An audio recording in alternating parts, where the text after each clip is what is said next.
Hello guys, welcome back to my channel after a long time. So in this video I'm going to discuss about 10 histological slides which are actually very important from the examination point of view, and we are also going to discuss one or two important points which are related to those histological slides which are also asked in the examinations. So let's get started. Coming to the first slide, look at the areas marked by the arrow. So what is this slide? This is a slide of Azopardi effect. So what is Azopardi effect? Azopardi effect is incrustation of the blood vessel with basophilic nuclear material. As you can see in the slide where it is marked by the arrow, that those are blood vessels, and the blood vessels are surrounded by basophilic nuclear material. So this is called as Azopardi effect, and where it is seen in small cell carcinoma of lung. Second, identify this slide. So this particular slide is of antony A and antony B bodies. The left part of the slide is of antony A, which is hypercellular, and the right part of the slide is of antony B, which is hypocellular. The marked elliptical area in the antony A zone is actually of Verroque bodies. So what are Verroque bodies? Verroque bodies are two areas of nuclear palisading with an anuclear zone. And last question, where do you see this particular slide? It is seen in schwannomas. Third one, identify the slide on the left and the right.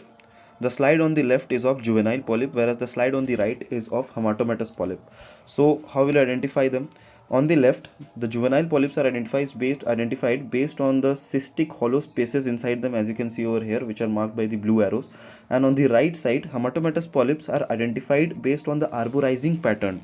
Okay, so which disease is associated with hematomatous polyps? Which is Peutz-Jeghers syndrome, and it has the highest increased risk for pancreatic cancer. Fourth, identify this slide. This particular slide is of signet ring cells. The arrow showing over here is of signet ring cells.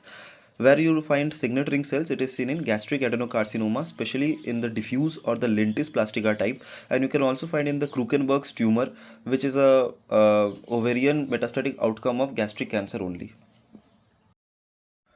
Fifth, identify this slide. This particular slide is showing small round blue cells. Okay, so this slide is actually of Ewing sarcoma, and few points associated with Ewing sarcoma are what type of tumor it is. It is a diaphyseal bone tumor occurring mostly in 10 and 20s, especially in boys, and what translocation is associated with it? Translocation 1122. Sixth, identify this slide.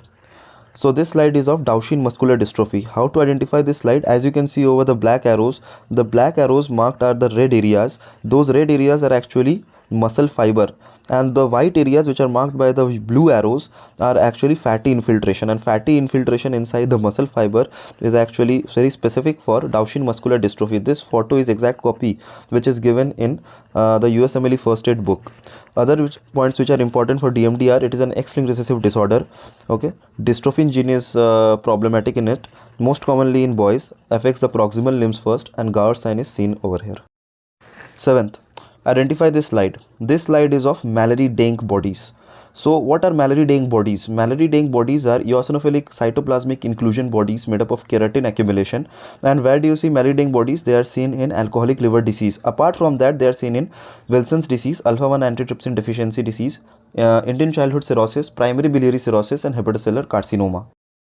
Eighth, identify this slide. This slide is of Barrett esophagus. As you can see, there is intestinal metaplasia in the right part of the slide. Ninth, this slide is actually very interesting. This slide actually looks like a thyroid tissue histology, but it is not actually a thyroid gland.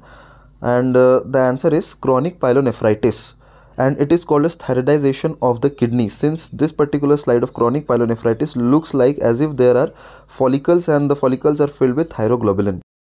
10th and the last one, identify this slide. This slide is actually showing fried egg appearance, as you can see inside the marked circles, and it is seen in oligodendroglioma, which is actually a brain tumor. So guys, if you like this video, then please like, share and subscribe. It will also be a motivation for me to make new and more videos like these, and also comment if you like this video or not. So thank you.